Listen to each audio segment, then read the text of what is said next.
Hi, everybody. I'm Dr. Anu Mehta, and today I'm speaking about conditioning and disease.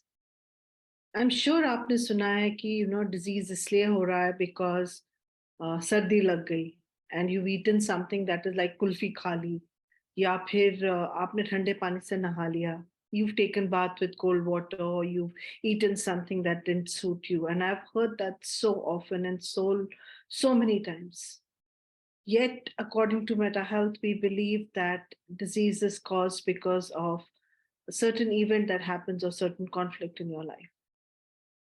And today we're going to discuss about कि क्या conditioning है which can cause our disease. And what do you mean by conditioning? Conditioning means something that we do again and again. And it's like that song that you hear, Tu meri chamak chalo, tu meri chamak chalo, tu meri chamak chalo. We're repeating the same thing again and again. And maybe, I often give this example to people.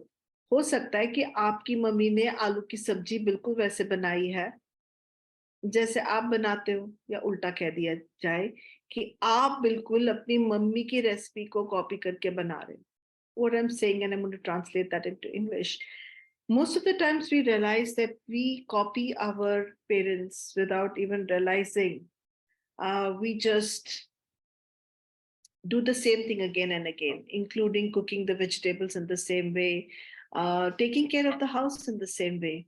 Um, I realized for the longest that I would serve people if they came to my house and take stress exactly like my mother did. And this is nothing but conditioning. And when we do the same thing again and again, like our parents did, like someone else did, that could then cause a disease.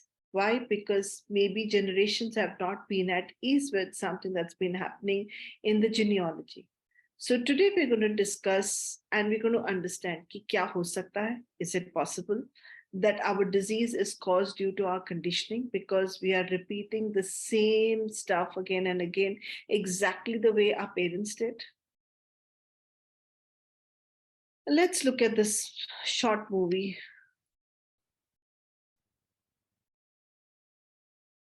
I love his expression. Have a look at it once again.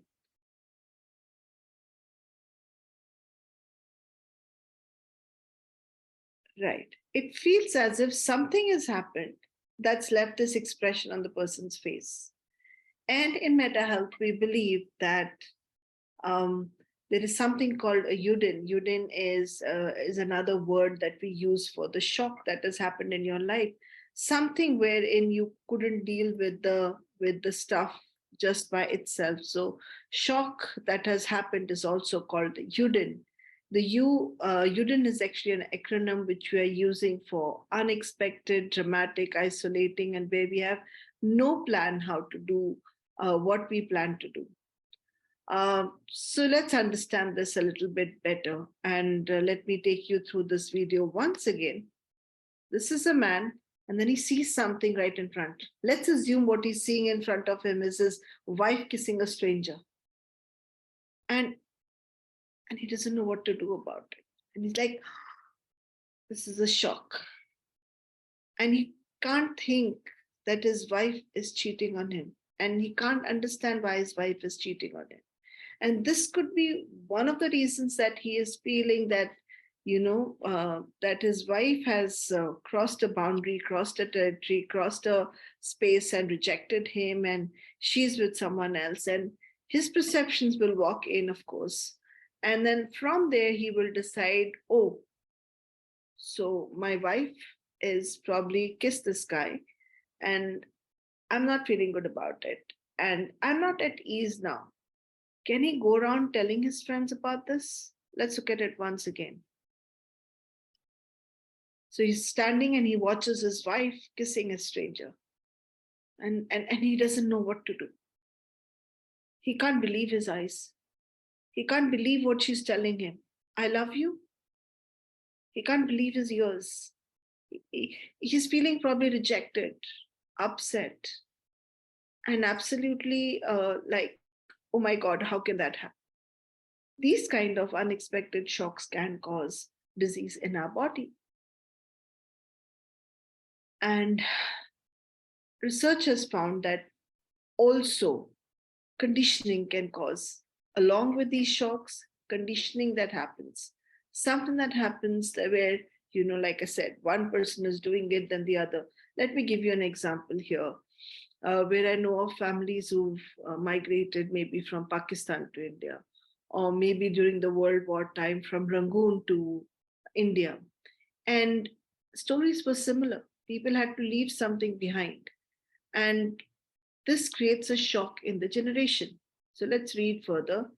However, we also need to understand that the person's health cannot be solely dependent on individual conflicts only. So, yes, conflicts can cause, but there is something also happening where we don't even realize that it is a shock.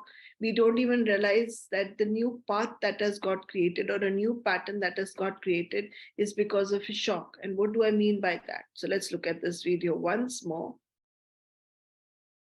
The man, he looks at his wife kissing. He just cannot believe it. And next, he hears her say, I love you. He can't take it.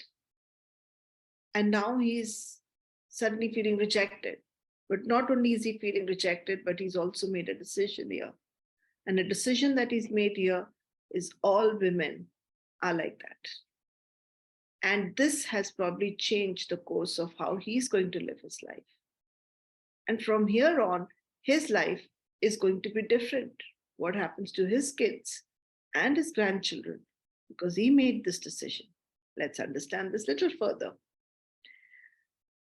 What are internal and psychological conditions? What will happen now to him? What will be his internal condition? What will be his psychological condition that will give rise to, that exists to give rise to this or other conflict?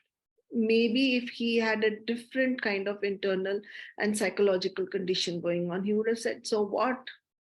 I'm a free man. I'm not feeling rejected. I can always, maybe there's something happening. He could always find out from his wife, his partner, is she still interested? Maybe we don't know what was happening there. But maybe if his internal and psychological condition was different, he might not feel rejected, but may be able to sit down, have a conversation with her, communicate with her, and then his conflict would be different. Maybe he would say, oh, you know what? Maybe I didn't give time to her.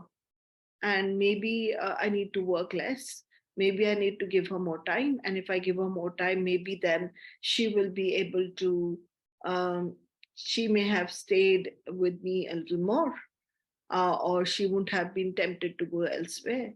The understanding that the person gets of a shock comes from his internal and psychological conditions. Why is it that we react so sensitively to one issue and it doesn't seem to matter to others much at all? I'll give you a simple example of this. I've always seen my mom react in a very tragic way when she thinks of someone not having money, or loss of money, or loss of status, or loss of identity, or a loss of job. Now she may react to it so sensitively that it's a learned reaction that I have learned from her, and she's probably learned this reaction from her mother.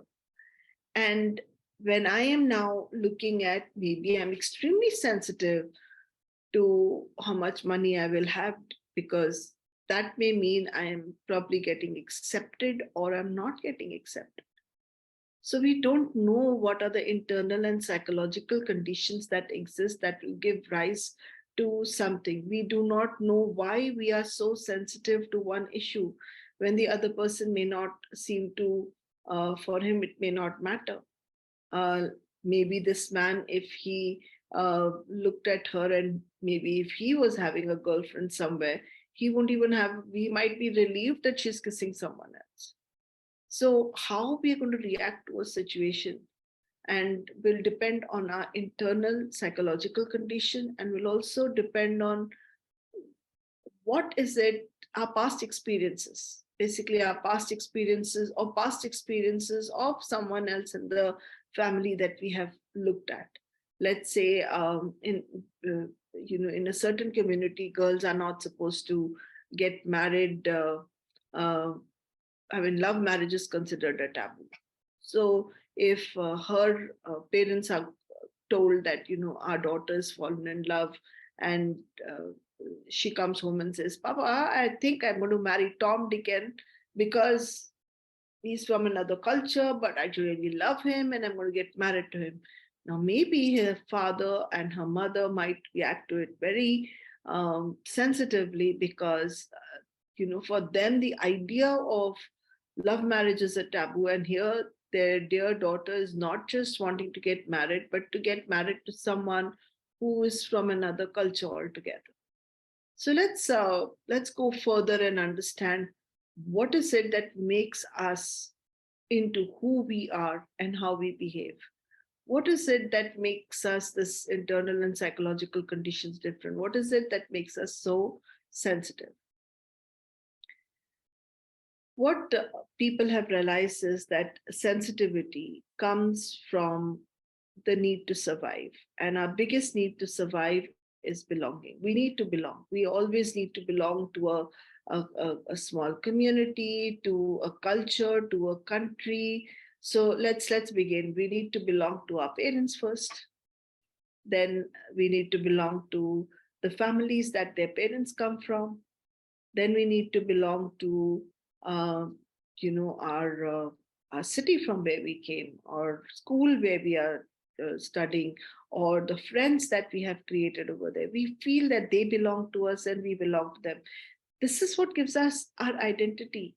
Then it is the country that you belong. So if I was there, I would say I belong to my mother, which who's from Punjab, and my father, who's from Amritsar, and then further, if I look, I feel completely belong to my mother's side of the family because I've seen my nana, nani, dada, dadi. But when I look at my father's side of the family, because he had a stepmother and his real mother expired when he was just 2 years of age, um, it did not work out.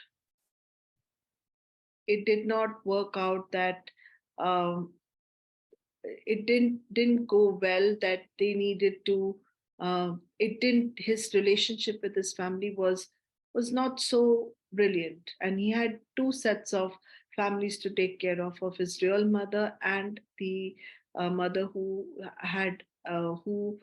basically he had more than one mother, is what I would say. And so my relationship with them will change because his relationship with them is different. And then I belong to Mumbai because that's where I lived, where my parents came and settled down. And then I belong to India. So I want you to now think, where do you belong, and how is it that this belonging of yours is going to be impacting your survival, your individual survival? And how is it going to survive? How is it going to impact like your children and grandchildren? And just for you to know that survival means super, sir means as super, and viva means long live. So it's in Mexican language. We say a long live a person is called the survival. And we as human beings need to always feel that we belong and we survive, because and we will do whatever it is required.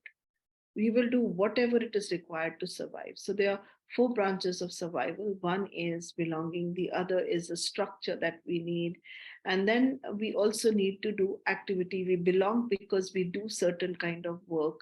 We belong because we create certain structures in life, like the roles that we play. And we also belong because we then create or pave the way of creativity in the future.